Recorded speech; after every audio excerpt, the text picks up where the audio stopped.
Yun, kamusta po mga kapitik? Isang mapagpalang araw sa inyong lahat. At ngayon ay magbubukas ako ng package kasi meron dumating na delivery. Tara, samahan niyo po ako at kunin natin.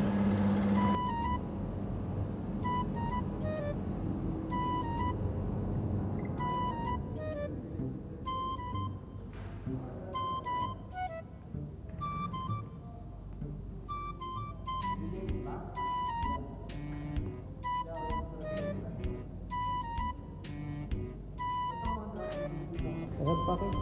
208?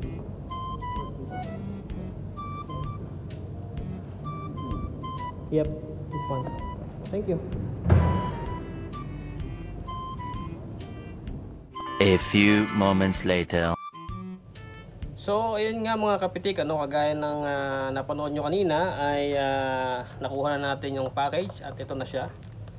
At ayun, samahan nyo ako ating bubuksan para malaman nyo kung ano ang laman nito. Siyempre, kailangan natin ng pocket knife.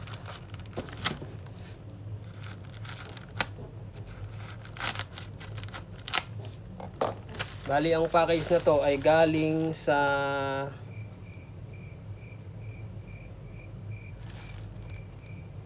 Ginagawa mo? ano nakalagay?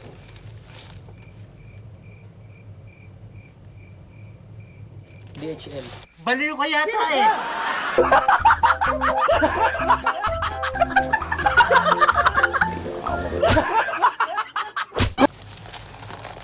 Saan ba ito galing?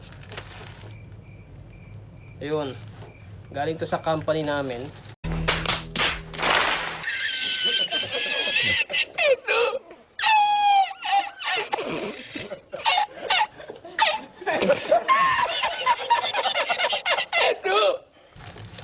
Kasi last month ay nag-celebrate ako ng aking 10 years in service.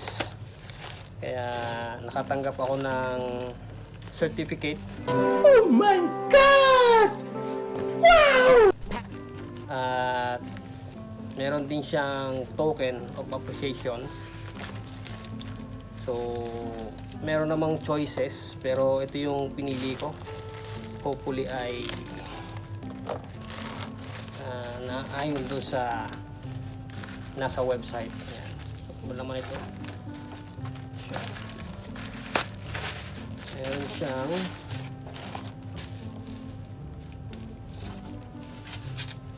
ito. Ano ito? Ayun o. Okay. Ayun, may na to ha. Unahin mo natin ito. Ano ba nakasulat dito? Meron siyang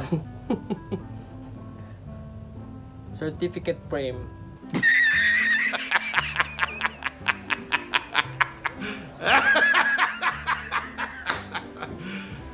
You serious?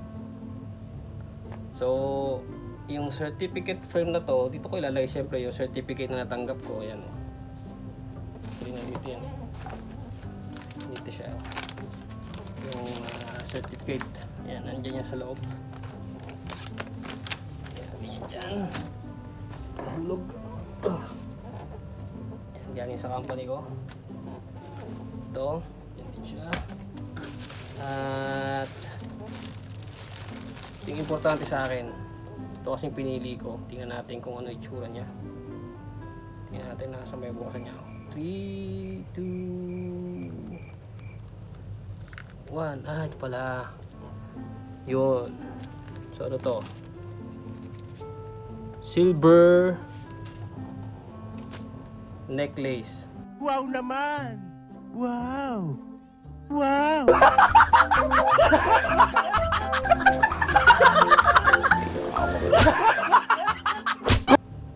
Ayos, diba? Mayroon pa siyang libreng kabaong niya.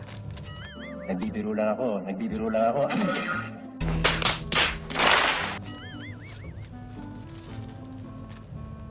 Tingnan natin kung pa ito. Ayan o. Ayan siya. Silver necklace.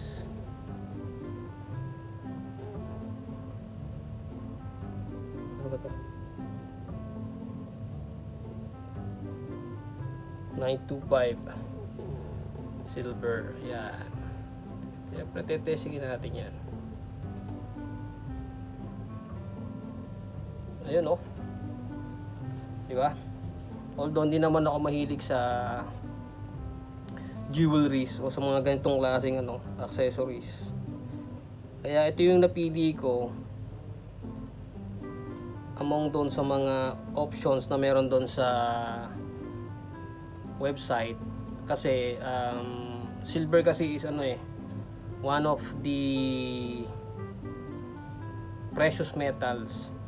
So over time tumataas ang value niya compared doon sa ibang mga tokens na meron doon o pwedeng pagpilian, kagaya nung mga relo na bumababa yung value, nasisira. So ito, silver yung pinili ko kasi over time tumataas ang value nito kahit hindi ko siya gamitin, no? And at the same time, hindi naman siya masyadong nasisira kaagad. Huwag mo lang talagang sisirain. Galing ha? So ang grams nito ay ilang grams ba to? Tingnan natin siya sa certificate. Meron yata siyang kasamang certificate. Invoice.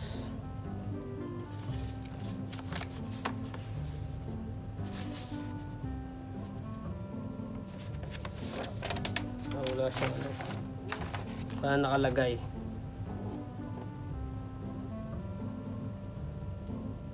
Pero yan, no?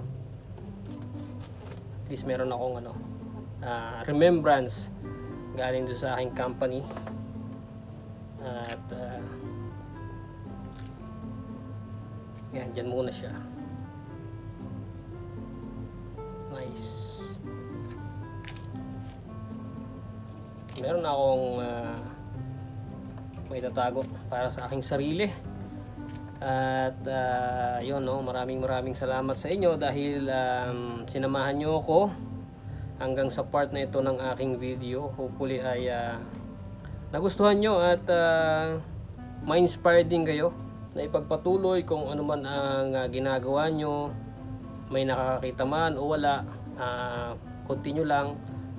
At hindi natin alam later on ay meron palang mga rewards na naghihintay sa atin, no? So muli, maraming salamat sa inyo at hanggang dito na lamang. Peace.